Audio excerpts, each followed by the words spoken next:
The council chamber loomed with calculated intimidation, every polished surface reflecting centuries of arrogance. Envoy Marcus Hale walked its length without altering pace, posture steady, expression unreadable, footsteps measured as if marking time rather than traversing distance. Representatives watched him approach with thinly veiled contempt, convinced that this lone human had come naively into their den. Their whispers carried smug certainty. Humanity's rise was accelerating too fast, and eliminating one diplomat would slow an entire species. Hale registered each micro-expression, the twitch of mandibles, the narrowing of metallic pupils, the subtle muscle contractions of guards preparing hidden weapons. His gaze drifted past them as if nothing in the chamber posed meaningful threat. He greeted the council with a polite nod, voice calm, tone balanced with diplomatic neutrality. Not a hint of strain touched his features. His breathing stayed impossibly consistent, steady enough to unsettle anyone paying close attention. A few delegates noticed and dismissed it as human eccentricity. They had no idea what they were observing. Hale's hands rested loosely behind his back, fingers relaxed, shoulders square, stance grounded with the quiet poise of someone who could not be caught off guard.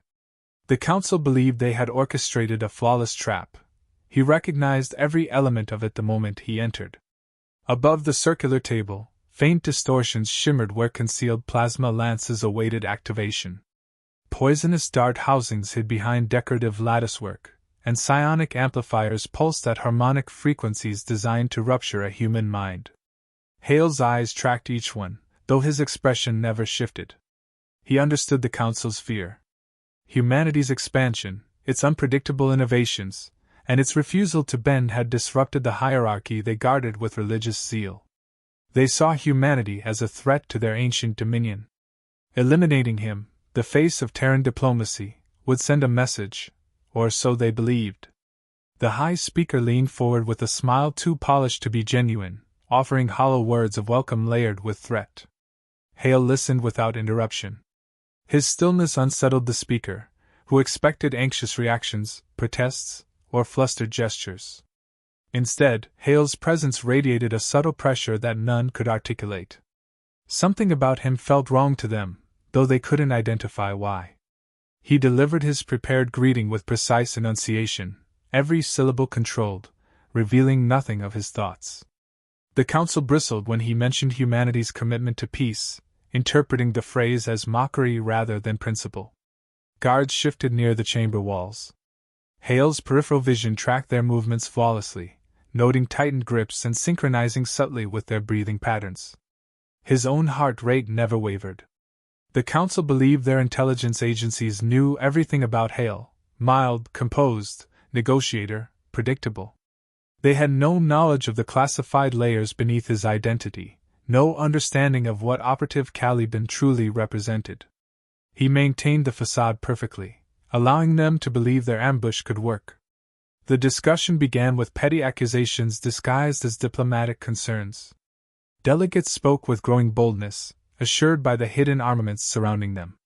Hale responded with concise answers, offering no emotional reaction, simply presenting verifiable facts. The more he spoke, the more they resented his composure. Some interpreted it as arrogance. Others mistook it for weakness. A few, the sharpest among them, sensed danger lurking behind his calm tone but dismissed it as paranoia. Minutes passed before the atmosphere shifted. An unspoken signal rippled through the guards. Muscles tensed. The High Speaker adjusted his posture. Hale's gaze flicked toward the slight gravitational distortion where the first plasma weapon would appear. His silence stretched just long enough to unsettle the closest delegate. Something in his eyes, steady, cold, quietly disappointed, made the speaker falter momentarily. Hale let the pause settle like dust in a collapsed corridor. He inhaled once, controlled and deliberate. The council mistook it for a sign of resignation. It was a final confirmation that the attack was moments away. He surveyed the chamber slowly, meeting every pair of hostile eyes with calm indifference. Every guard misread it as helpless acceptance. Every delegate believed they had already won. Then Hale spoke, voice soft enough that the words carried more weight than a shouted warning. "Before you commit to this course, he said evenly. Consider that I expected it the moment I received your invitation.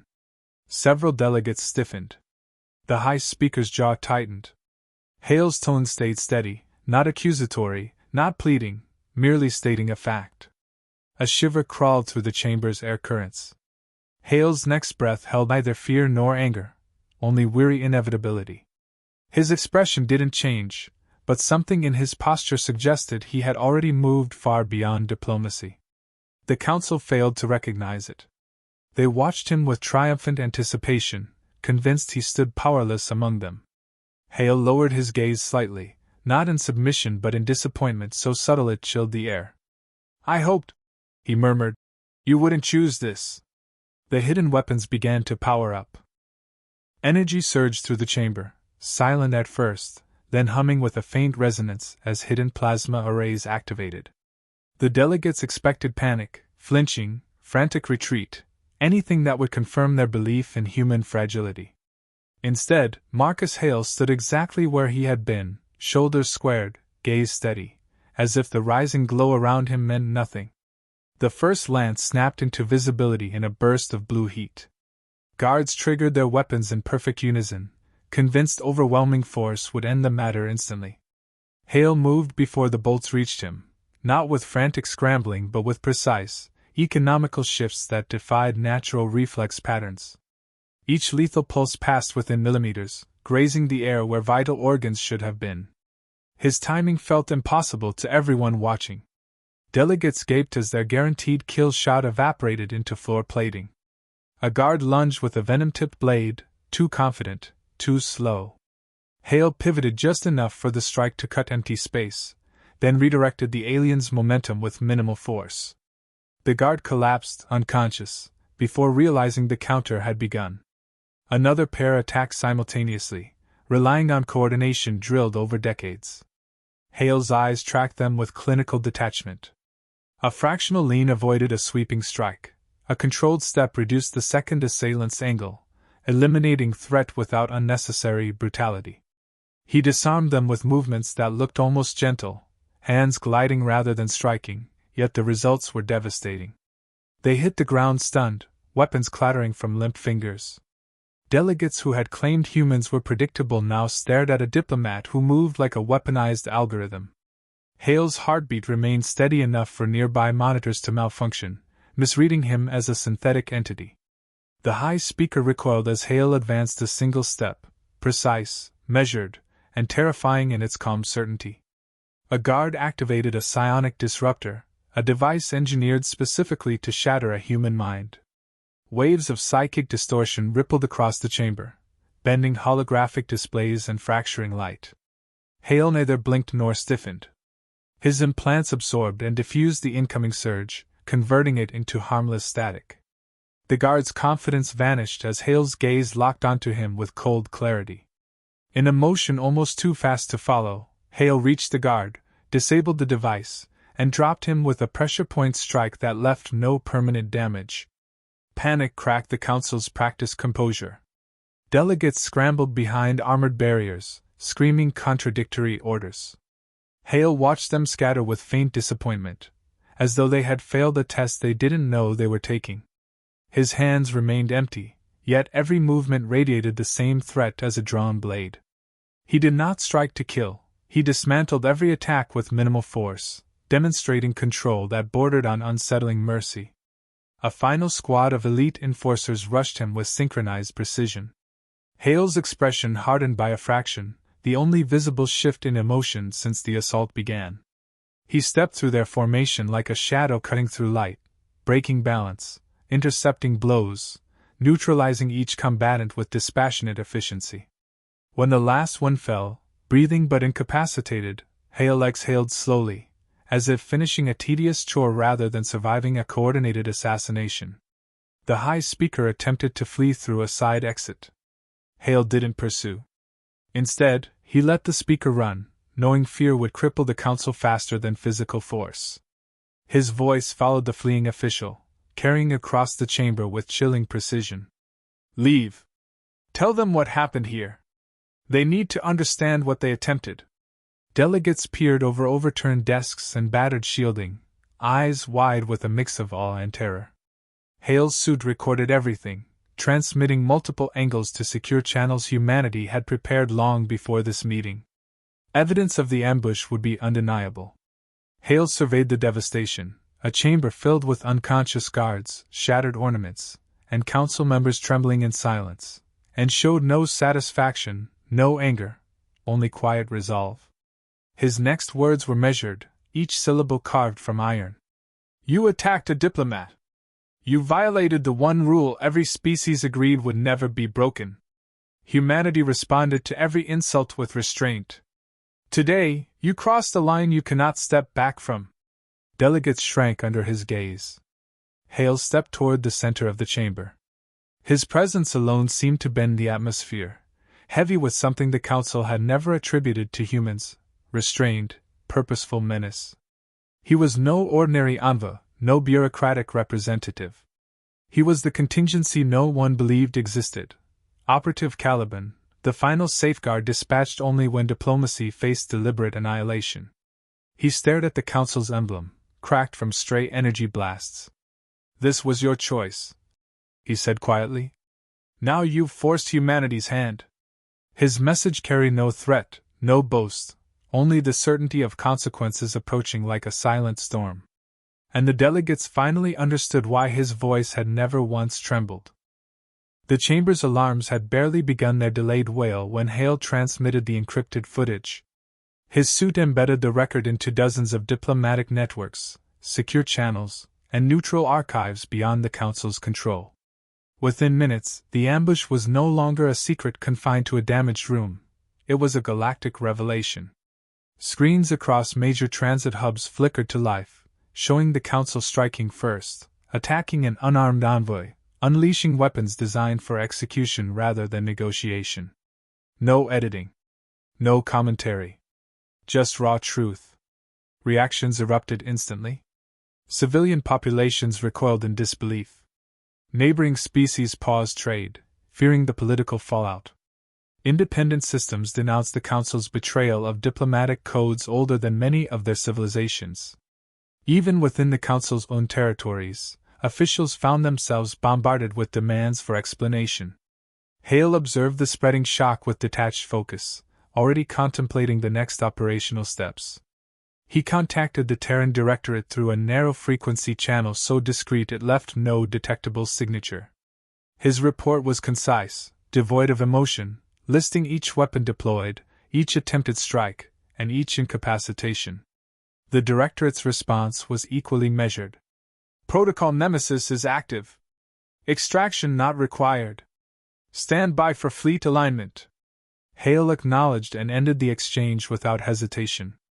Across human space, dormant battle groups awakened. Massive dreadnoughts drifted from dark stations where they'd waited unseen for years. Their engines ignited with controlled fury, forming spearhead formations tailored for rapid system entry.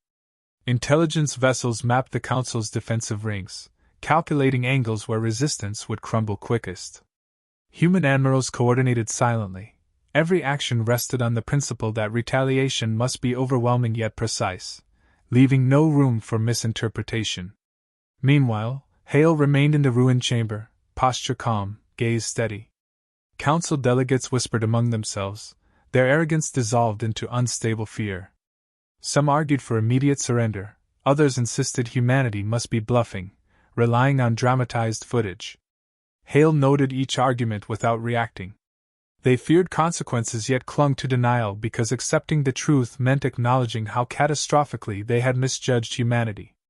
A messenger drone attempted to re-establish a defensive perimeter around the chamber. Hale watched it project distorted tactical overlays showing Council fleets mobilizing in response to a presumed human attack. He stepped forward and disabled the drone with a single precise gesture, not harming its core but silencing its panic-driven broadcast. Several delegates flinched, interpreting the simple movement as another demonstration of unnatural capability. Hours passed as the political storm intensified. Hale received constant telemetry updates, fleet trajectories, Council mobilization, chaotic comms intercepts. The Council's admirals issued deployment commands with bravado masking rising dread. They positioned cruisers, battleships, and energy platforms along routes they believed humans would use. But humanity's predictive models had already accounted for everything from probable firing patterns to psychological weaknesses within the Council's chain of command.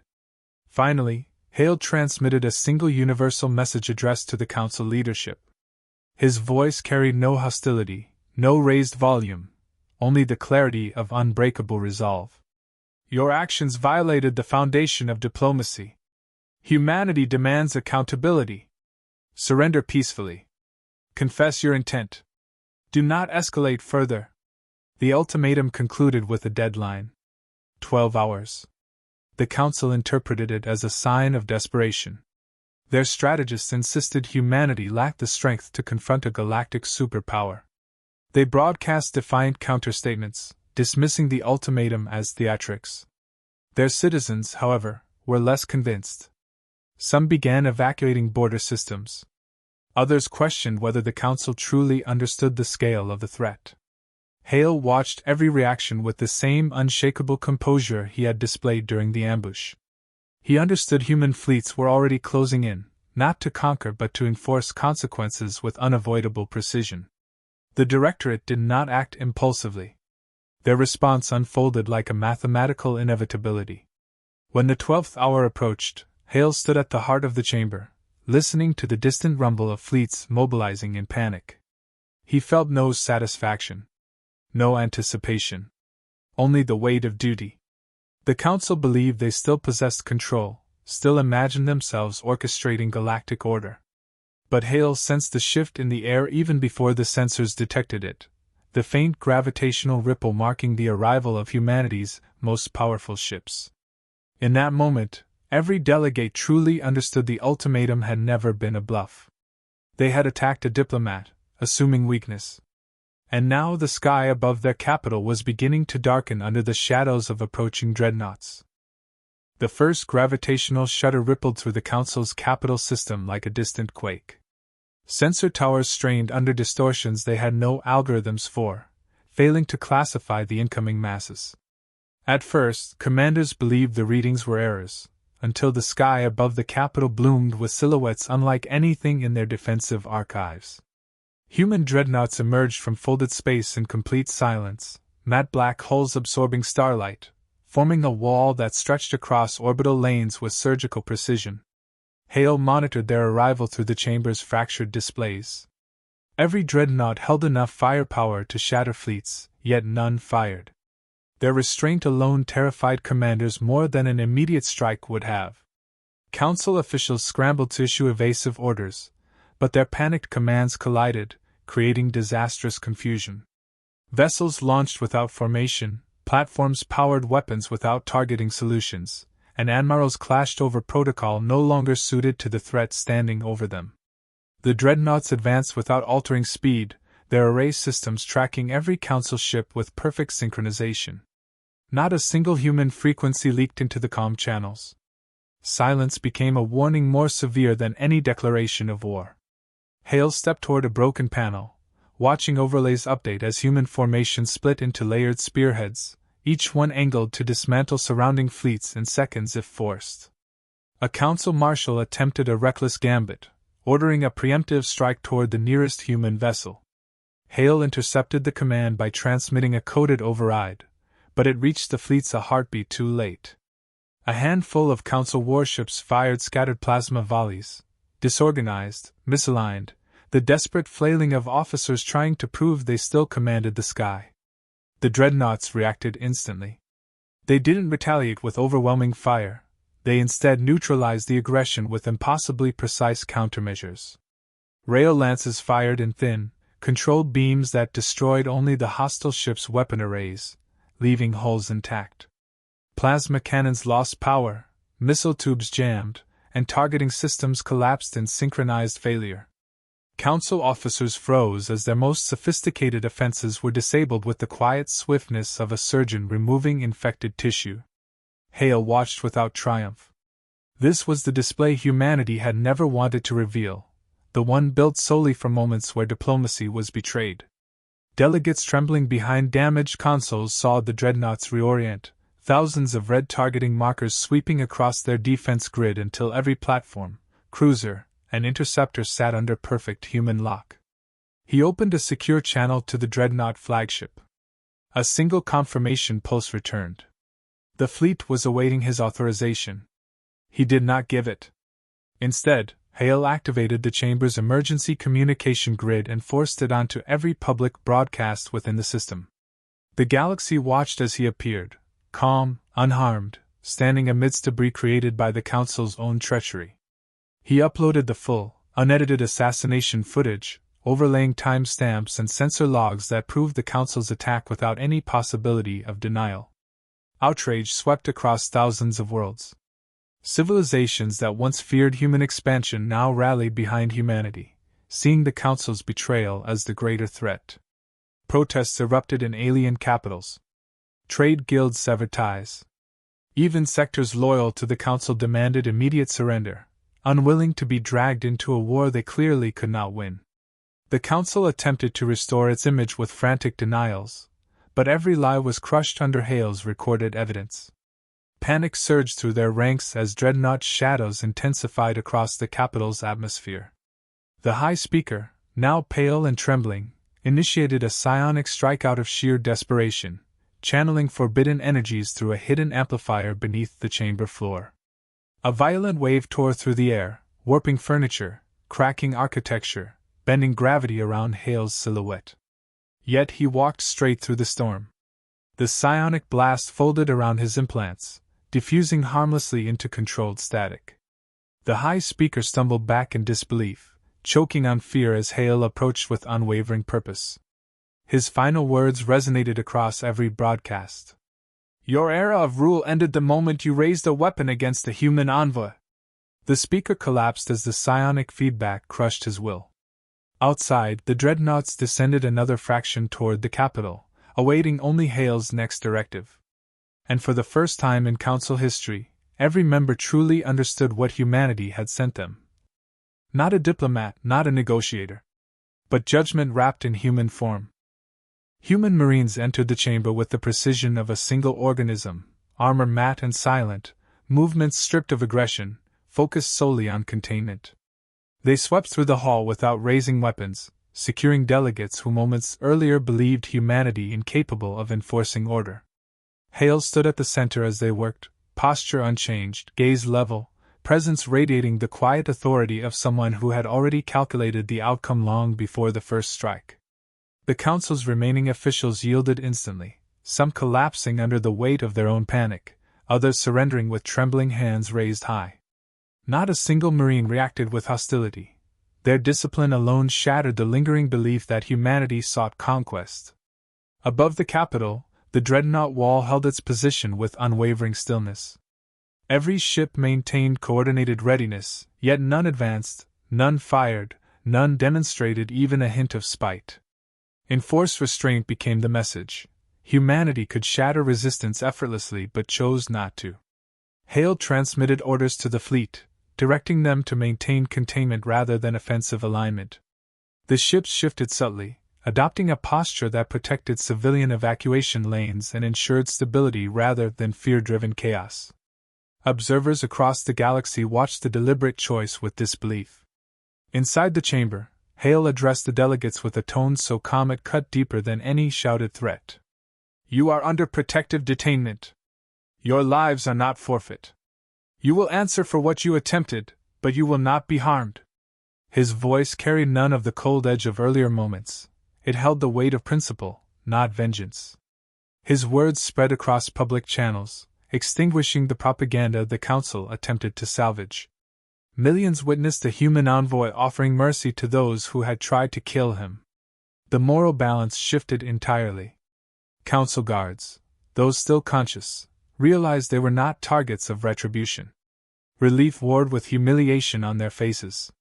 Hale motioned to the Marines, who provided medical assistance to the injured attackers without hesitation. The gesture stunned even neutral observers. In a galaxy hardened by cycles of retaliation, humanity's refusal to feed the spiral looked almost unreal. The High Speaker, subdued and disarmed, lay staring up at Hale with a hollow expression. He could not understand how someone who moved like a living weapon could choose restraint over domination. Hale regarded him briefly before turning away, offering no final blow, no declaration of superiority.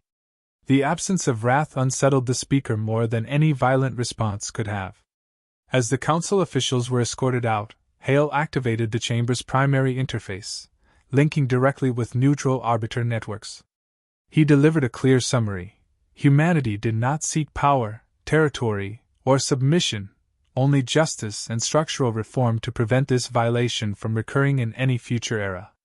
His proposed treaty, transmitted moments later, outlined protections for diplomats across all species, transparent oversight mechanisms, and a requirement for council restructuring driven by interspecies vote rather than entrenched hierarchy.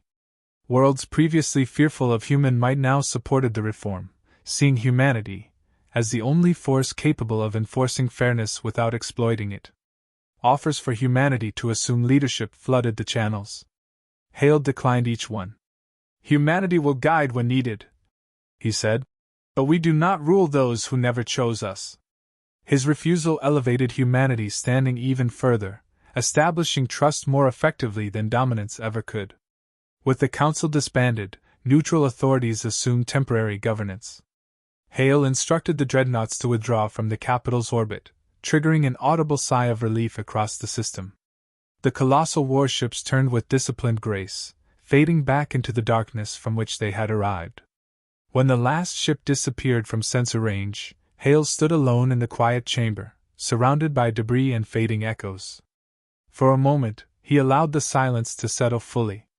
His role was complete, yet the weight of what he represented lingered, a reminder that humanity's diplomats carried more than words. They carried promises backed by unwavering resolve.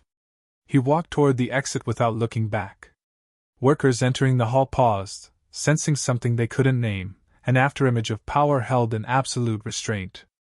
Across thousands of worlds, a single question spread in whispers. If this was the envoy humanity sent, what were their soldiers capable of?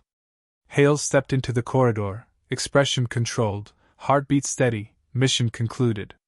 And the galaxy understood a truth it would not forget. No one harmed a human envoy and walked away unchanged.